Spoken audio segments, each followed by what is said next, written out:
इमरान खान साहब ने मोदी मोदी, वो मोदी को नहीं प्रेज कर रहे, वो इंडियन फॉरेन पॉलिसी को प्रेज नहीं कर रहे। आप साइकोलॉजिकली किसी अच्छे उससे एनालाइज करवा लीजिए। वो बोल रहे हैं कि पाकिस्तान में अगर कोई मोदी जैसा हो सकता है तो वो मैं हूं। क्योंकि इंडिया कहता है जी हमारे साथ तो बिजनेस करें, इन्वेस्टमेंट करें। पाकिस्तान की तरह तो नहीं है कि सीधा सीधे रुपये मांग लेना है, और हम पैसे मांगते हैं हड़प करने के लिए।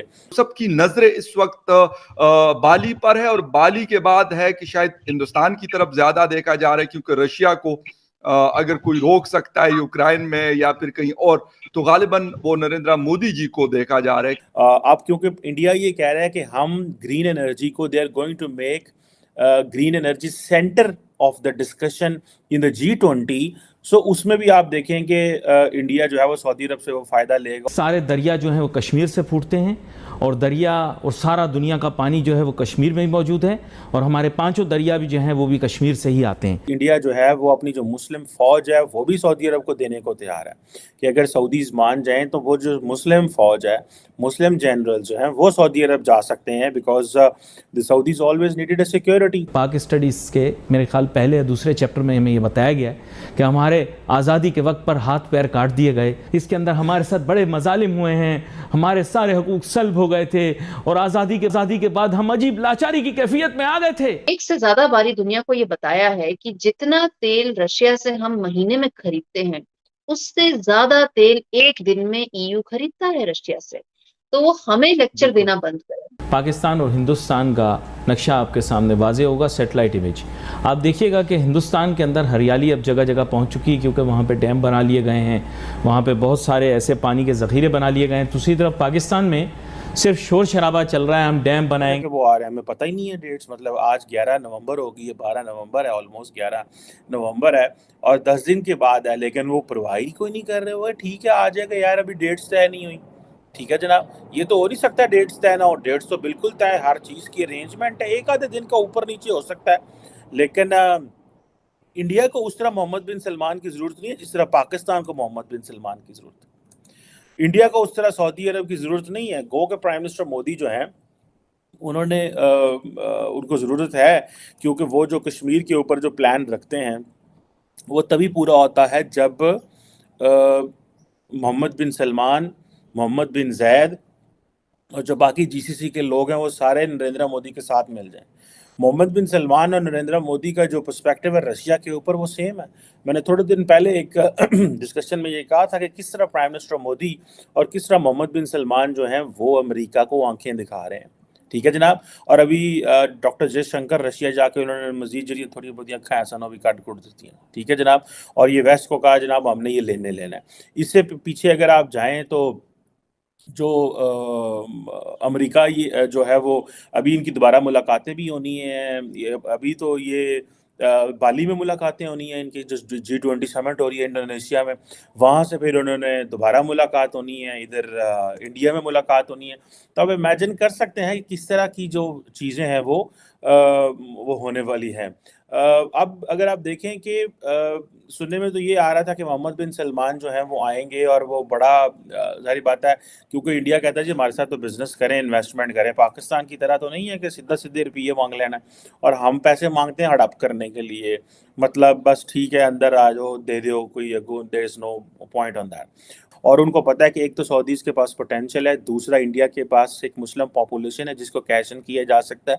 सुनने में तो ये भी आ रहा था कि इंडिया जो है वो अपनी जो मुस्लिम फ़ौज है वो भी सऊदी अरब को देने को तैयार है कि अगर सऊदीज़ मान जाएं तो वो जो मुस्लिम फ़ौज है, मुस्लिम जनरल जो हैं वो सऊदी अरब जा सकते हैं, because the Saudis always needed a security. तो ये काम पहले पाकिस्तान कर रहा था, फिर अमेरिकन कर रहे हैं, पाकिस्तानी भी कर रहे हैं। तो पाकिस्तान की जितनी बड़ी फ़ौज है, अगर हम उसको आउटसोर्स ना करें तो हम रेवेन्यू कहाँ से जनरेट करें? ये भी एक बहुत बड़ा फैक्टर होता है। दैट इज़ वाई कि हम ये जो क्या नाम है उसका, हूँ तो भुल भी गया यार, वो जो एक इस्लामिक मिलिट्री अलायंस बना था, वो क्योंकि सऊदी अरब ने बनवाया था उस वक्त, मोहम्मद बिन सलमान का आइडिया था कुछ अरबों डॉलर लगा के, और था वो अलकायदा और इन चीज़ों के बारे में। तो वो उनको ये है कि यार इसको जो है ना वो कर दें। सो ये चीज़ें हैं। अब इंडिया ने भी ये ऑफ़र की थी कि हम जो है ना वो हम अपनी फ़ौज भेजना चाहते हैं, और इसीलिए इंडियन आर्मी चीफ ने सऊदी अरब का विज़िट किया, और फिर सऊदी जो आर्मी चीफ है, उन्होंने इंडिया का विजिट किया। तो इंडियन जो आर्मी चीफ थे, I think if I am not wrong he was army chief, who was he, तो उन्होंने क्या किया कि उन्होंने जो तस्वीर जारी की, उस तस्वीर के पीछे वो जो जनरल नियाजी का सरेंडर का डॉक्यूमेंट लिखाई है वो थी, that was to give a message to Pakistan कि हमने आपका जो बेस्ट फ्रेंड सऊदी अरेबिया है उसको साथ बैठा लिया और देखो पीछे तस्वीर कौन सी है। अगर हम बात कर लें पाकिस्तान की, पाकिस्तान के साथ नेबर कंट्रीज हैं दोनों, तो इस हवाले से भी कोई तब्दीली आ सकती है पॉलिसीज में? दोनों कंट्रीज के कॉन्टेस्ट में बात कर रहा हूँ, सिर्फ इंडिया की नहीं, या एज इट इज सिचुएशन रहेगी जिस तरह अभी है, बस ठीक है 4-6 लोग यहाँ पे हाई कमीशन में बैठे होते हैं इंडिया के, और 4-6 या 10 लोग हमारे न्यू दिल्ली के हाई कमीशन में बैठे होते हैं, और बस यही है कि अगर किसी ने, जिस तरीके से अभी बाबा गुरु नानक का जन्मदिन है, तो उसके हवाले से कुछ लोग आए हैं और वो करके निकल जाते हैं, या यहाँ से कुछ लोग जो है इस तरह के जो रिलीजियस पिलग्रम्स मैं कहूँगा, वो आना जाना होगा, बाकी कुछ नहीं होगा। मुझे नहीं लगता कि इंडिया पाकिस्तान के रिलेशंस में फकर जी बहुत ज्यादा तब्दीली आएगी। अभी के जो हालात हैं मुझे लगता है वो बने रहेंगे।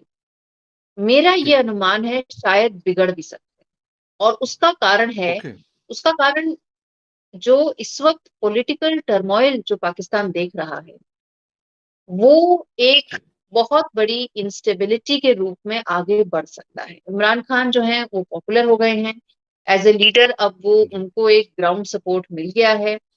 मिलिट्री के साथ जो रिलेशंस उनकी जो तनाव के थे वो बढ़ रहे हैं, और ऐसे में अगर इंस्टेबिलिटी बढ़ती है तो जो ग्राउंड पे लोगों पे इम्पैक्ट आएगा वो आपको नेबरिंग कंट्री को दिखेगा ही।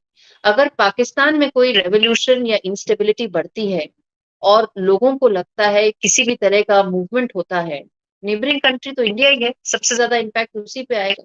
जब अफगानिस्तान में इंस्टेबिलिटी हुई और लोगों को लगा कि उन्हें अफगानिस्तान से निकलना है तो नेबरिंग कंट्री पे ही गए, चाहे वो पाकिस्तान हो या ईरान हो, राइट। एंड अफगानिस्तान की आबादी तो 40 मिलियन है। अगर 10% भी मूव कर रहे थे तो कितनी ग्लोबल क्राइसिस हो गई थी। पाकिस्तान की आबादी करीब 230-240 मिलियन है। अगर उसमें 10% लोगों को लगता है कि इंस्टेबिलिटी और रेवोल्यूशन से लोगों के ऊपर इम्पैक्ट आ रहा है और वो जाना चाह रहे हैं बिकॉज ऑफ ग्रोइंग इनसिक्योरिटी, तो आप सोचिए कितनी बड़ी एक ह्यूमैनिटेरियन क्राइसिस के तौर पे ये बदल सकता है। और बगल में आपके बैठा है इंडिया। कोई अफगानिस्तान तो जाना नहीं चाहेगा पाकिस्तान से, तो लोग किधर आना चाहेंगे? ये एक इंस्टेबिलिटी के रूप में बढ़ सकता है। और मैं इसको कारण इसलिए कह रही हूँ क्योंकि अभी पॉलिटिकल टर्मोइल शायद और बढ़ेगा। आप वहां पे हैं, आपको मुझसे भी बेहतर पता है कि ग्राउंड पे इस वक्त किस तरह का फ्लूइडिटी और फ्लक्स बनी हुई है। तो मेरा मानना है इस सब के बैकड्रॉप में इंडिया पाकिस्तान की बायलैटरल सिचुएशन बेहतर नहीं होगी, क्योंकि जो बेसिक मुद्दा है इंडिया का वो है security and terrorism related issue. दोस्तों, मुझे उम्मीद है कि ये वीडियो आपको पसंद आया होगा। वीडियो पसंद है तो प्लीज़ हमारे YouTube चैनल को जरूर सब्सक्राइब कीजिए। इसी प्रकार का भविष्य में वीडियो देखने के लिए चैनल को सब्सक्राइब कीजिए। हमारे इस YouTube चैनल पे आपको इससे भी ज़्यादा इंटरेस्टिंग वीडियो भविष्य में देखने को मिलता रहेगा। तो प्लीज़ हमारे YouTube चैनल सोच टाइम्स को सब्सक्राइब कीजिए, वीडियो को लाइक कीजिए, इस वीडियो को अपने दोस्तों के साथ जरूर शेयर कीजिए। नमस्कार, फिर मिलेंगे अगले